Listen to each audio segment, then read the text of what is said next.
एक होती है इंसान की मजबूरी, माजूरी, उज़र। एक होती है उसकी लापरवाही। इन दोनों चीज़ों में ज़मीन व आसमान का फ़र्क है। ये जो लापरवाही होती है ये किसी भी शख्स से मुंसलिक सारी चीज़ों को ही ख़राब कर देती है। आपने एक छोटा सा पौधा भी अगर लगाया है और आप लापरवाही का मुजाहरा करते हैं तो वो खुश्क हो जाएगा। तेजे माली जींदे हों तो फिर बूटे सुखदे नहीं। अगर आप उसकी परवाह करते हैं, उस पर तवज्जो देते हैं, तो उसकी नशो व नुमा होगी, वो आगे बढ़ेगा, वो तरक्की करेगा, वो एक तनावुर दरख्त बन जाएगा। जिस चीज़ की भी आप परवाह नहीं करते, आप अपनी सेहत की ही अगर परवाह नहीं करते, आपने कभी नहीं देखा कि ये खाना जिस होटल से मैं खा रहा हूँ ये कोई मेयारी है या बिल्कुल गैर मेयारी है। आपने कभी परवाह नहीं की कि मुझे कोई अपनी खुराक का वक्त मुकर्रर करना चाहिए और मुरतब तरीके से मुझे ग़िज़ा लेनी चाहिए, तो आप बीमार हो जाएंगे। लापरवाही आप किसी चीज़ की भी करें, गफलत आप किसी चीज़ पर भी करें, बात को शख्स आपको समझा रहा होता है, आपको घर वाले कोई बात कह रहे होते हैं, लेकिन चूंकि आप गैर हाज़िर हैं, लापरवाही से सुन रहे हैं, गफलत से सुन रहे हैं, तो आपको पूछना पड़ता है क्या कहा था आपने। क्यों भला ये होता है कि आप गफलत में थे। ये जो गफलत है ना, गफलत ये बड़ी नुकसानदेह चीज़ है। ये इंसान से ताल्लुक़ रखने वाली हर चीज़ का बुरा हाल कर देती है। हम ना तो अब कमज़ोर हैं, ना अनपढ़ हैं, ना छोटे हैं, ना जदीद दौर के तकाज़ों से हम ना आशना हैं। किसी शख्स से भी आप गुफ्तगू करेंगे तो अल्लाह के फ़ज़ल से वो ढेर सारी चीज़ों का इदराक रखता है, समझ रखता है, शऊर रखता है। वो आपके साथ जब गुफ्तगू करता है तो महसूस होता है कि वो सारी चीज़ों को समझ रहा है, ख़तरात से भी आगाह है, खुशखबरियों से भी आगाह है, आने वाले वक्त में कौन सी चीज़ें नुकसान का बायस बन रही हैं और कौन से फूल खुशबू देने जा रहे हैं, वो सब चीज़ों को जानता है। लेकिन इसके बावजूद जो इतनी ज़्यादा कमज़ोरी उम्मत में आ गई है, इस कदर ज़्यादा टूट फूट का जो हम शिकार हैं, तो ज़्यादातर मसला हमारी लापरवाहियों का है। हम गफलतों का शिकार हैं। गफलत एक खौफनाक चीज़ का नाम है। यानी जो बंदा परवाह नहीं करता, तवज्जो नहीं देता, ख्याल नहीं करता अपनी जिम्मेदारियों का, वो शख्स फसाद का बाइस बनता है, वो नुकसान करता है, वो अज़ियत नाक हद तक चीज़ों को ले जाता है। आपको बहरहाल परवाह करनी पड़ती है। ये जिस दौर में मैं और आप हैं ना, ये लहव लाभ का दौर है, खेल तमाशे का।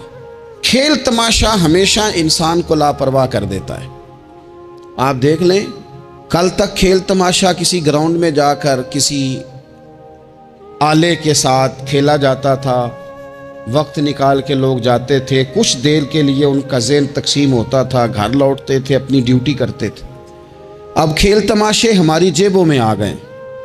छोटा आदमी, बड़ा आदमी, उससे बड़ा आदमी, वो सब उस खेल तमाशे में मुब्तला हैं और वो मजाक की कैफियत इतनी दूर चली गई है।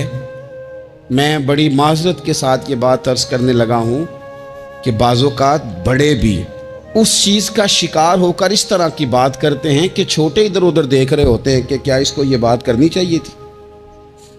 लेकिन चूंकि सारी रात सारी सुबह लग ही उस खेल तमाशे में गई है, लहवो लाभ में गई है, मिजाज बन गया है, कौम संजीदा नहीं रही।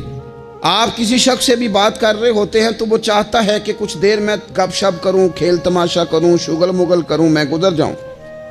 संजीदगी फिक्र, मिजाज का ठहराव। और दरवेशों ने तो शिकवा किया है कि उम्र बीत गई, लोगों की उम्र बीत गई, हड्डियां कंबन, गोडे खड़कन, उड़ गया लक तेरा। अजे भी गुनाह तो बाज नामे, वाह वाह मर्द दिलेरा। मियाँ साहब कहने लगे यहां तक तू पहुंच गया है कि हड्डियां कंबन और तेरे गोडे खड़कन ते उड़ गया लक तेरा। अजे भी गुनाह तो बाज नामे, ओ वाह वाह मर्द दिलेरा। वो तू इतना दिलेर हो गया कि जब तुझे चाहिए था कि अभी तेरे हाथ में इस्तिग़फ़ार की तस्बीह आती, अभी तुझे सजदे का ज़ौक़ होता। हम इतने ज़्यादा गफलत का शिकार हैं, आप यकीन करें।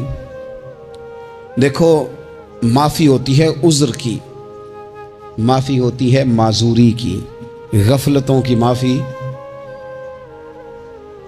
जब हम स्कूल में पढ़ते थे, मदरसे में पढ़ते थे, तो जिस बच्चे का पता चल जाता था ना ये बीमार था, उसे मारनी पड़ती थी।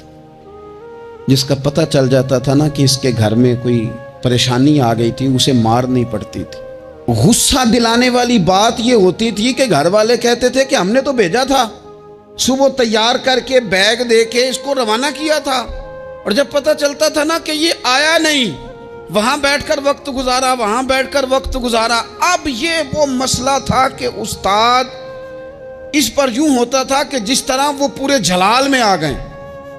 इस बात ने उन्हें इतना गुस्सा दिला, वो तू बैठा रहा, जानबूझ के नहीं आया। उसको शदीद मार पड़ती थी। जब हम बड़े हुए, किताब व सुन्नत को देखा तो कुछ चीज़ें अजीब सी समझ में आईं।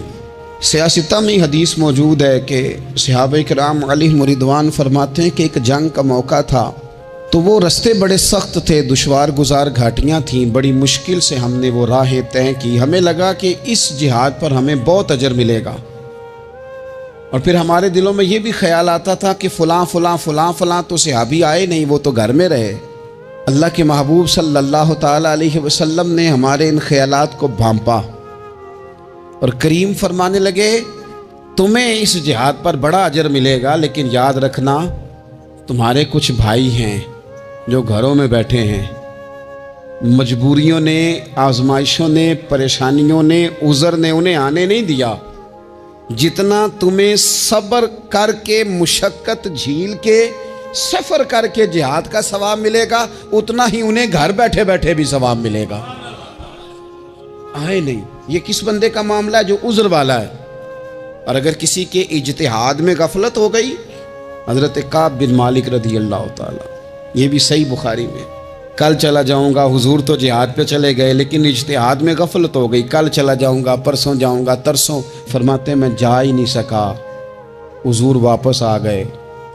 जिन मुनाफिकों ने झूठ बोले जाके कि ये मसला हो गया था, ये मसला हो गया था, उनको तो मिल गई माफ़ी, लेकिन मैं चूंकि मुखलिसीन में से था खुदा के फजल से, और हो गई थी गफलत। 50 दिन नबी करीम मुझसे नाराज रहे, 50 दिन अल्लाह के लिए कि तू रब के रास्ते में जिहाद करने नहीं आया। 50 दिन हुजूर नाराज रहे। फरमाते थे मदीने की गलियां मेरी थीं, सब मेरे अपने थे, पर करीम जो नाराज थे तो कोई फिर सलाम भी नहीं लेता था। मुझे यूं लगता था कि मुझे देखकर हवाएं और फिजाएं भी रास्ते बदल जाती हैं। 50 दिन मैं मस्जिद में आता था, जब मैं चेहरा इधर करता तो हुजूर मुझे देखते, और जब मैं हुजूर को देखता तो करीम चेहरा बदल लेते। मैं वेखा ते यार ना वेखे, ते जदों ना वेखा उदों वेखे। एडे नसीब किथों ततड़ी दे, मेरे विच वेखण दे वेखे।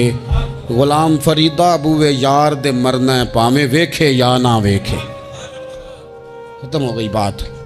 हजरत काब बिन मालिक कहते हैं 50 दिन के बाद फिर रब करीम ने मेरी तौबा कबूल की और मदीने वाले रसूल ने ऐलान फरमाया, जो उज़र की वजह से नहीं जा सके, मजबूरी से, उन्हें घर बैठे बैठे सवाब है, लेकिन जिन के इज्तिहाद में गफलत हुई, समझने में गफलत हुई, कल परसों तरसों चले जाएंगे, उनसे 50-50 दिनों की नाराज़गी है।